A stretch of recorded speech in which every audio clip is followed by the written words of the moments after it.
Hello दोस्तों, मेरा नाम है राहुल शर्मा। मेरे यूट्यूब चैनल में आप सभी का स्वागत है।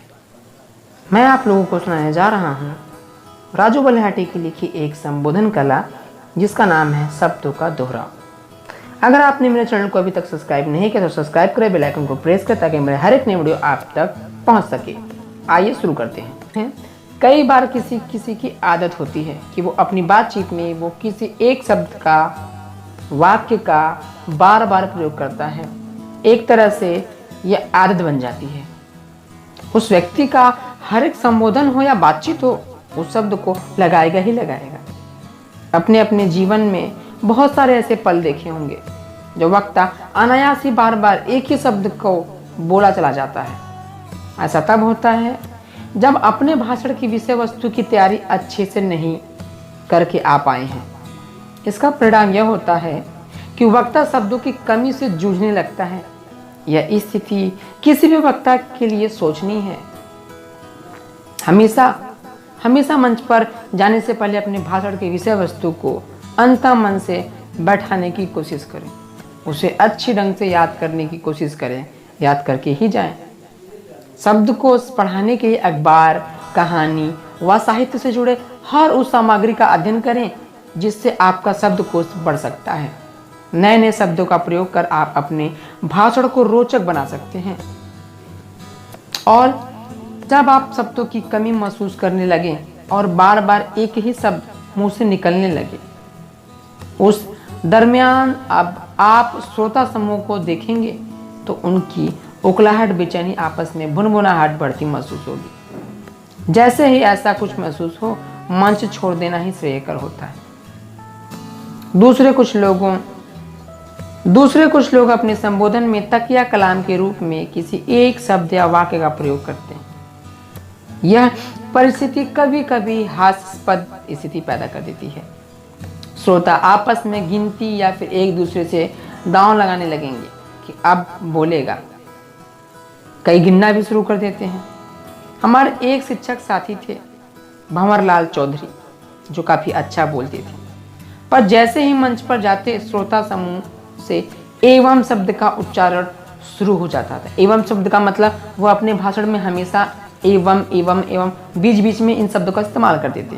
यानी जब वो स्टेज पे आते थे तो सारे बच्चे आपस में भुनभुनाहट करते थे कि अब देखिए अपने शब्दों में बार बार एवं का प्रयोग करेंगे। हम उस समय नए नए विद्यालय से जुड़े थे। हमारे सामने उनका पहला संबोधन होने वाला था। जैसे ही मंच पर उनका नाम पुकारा जाता है, भीड़ से एवं एवं की आवाज़ आना शुरू हो जाती है। हमने अपने पास बैठे शिक्षक मनोज यादव से पूछा, सर ये बच्चे एवं एवं क्यों कर रहे हैं?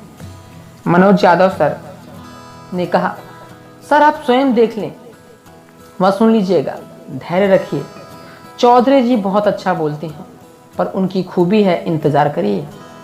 चौधरी जी माइक्रोफोन के सामने खड़े हो जाते हैं और संबोधन शुरू करते हैं।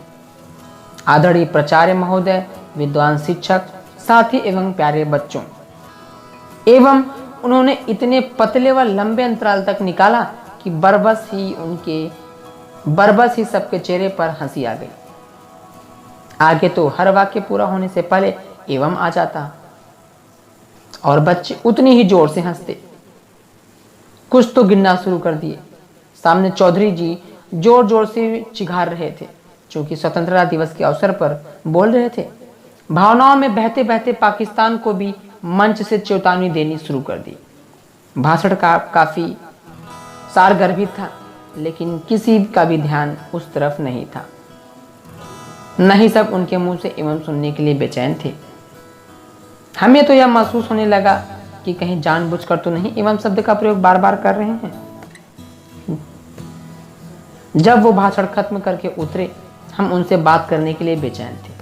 कार्यक्रम के बाद उनसे पूछा, सर आप इतना अच्छा भाषण दे रहे थे, उनमें बार बार एवं शब्द का प्रयोग जानबूझकर था या फिर आपकी आदत है?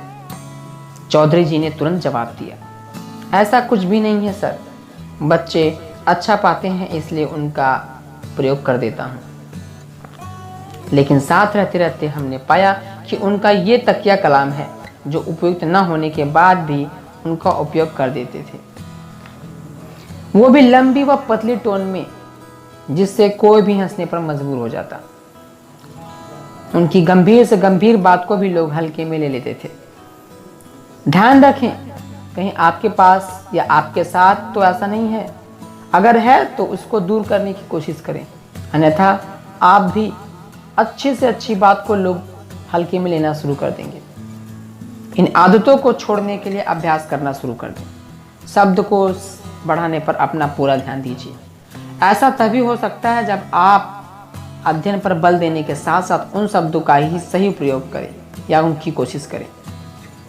शब्दों की कमी आपको अपनी बातों को ठीक ढंग से रखने में हमेशा बाधक बनती रहेगी। इस बाधा को तोड़ना सिर्फ आपके हाथों में है। आपकी आदत बन गई है बार बार किसी वाक्य का शब्दों को दोहराने की, तो उनके लिए अभ्यास करना शुरू कर दीजिए। यह अभ्यास से ही दूर हो सकती है। अपनी बातों को रखते समय सतर्क रहें। आपकी पूरी कोशिश होनी चाहिए कि उस शब्दों को रोकना नहीं है। अपने संबोधन पर आप अपने दोस्तों की राय भी ले सकते हैं। अपने संबोधन पर आप अपने दोस्तों की राय लेना शुरू कर दें। उनसे भाषण में हुई कमियों को पूछने की कोशिश करें, जानने की लालसा रखें और दूर करें। शुरू में थोड़ी परेशानी हो सकती है, पर बाद में सब कुछ सामान्य लगने लगेगा। मंच से अपनी किसी भी कमी को श्रोताओं के सामने न जाने दें।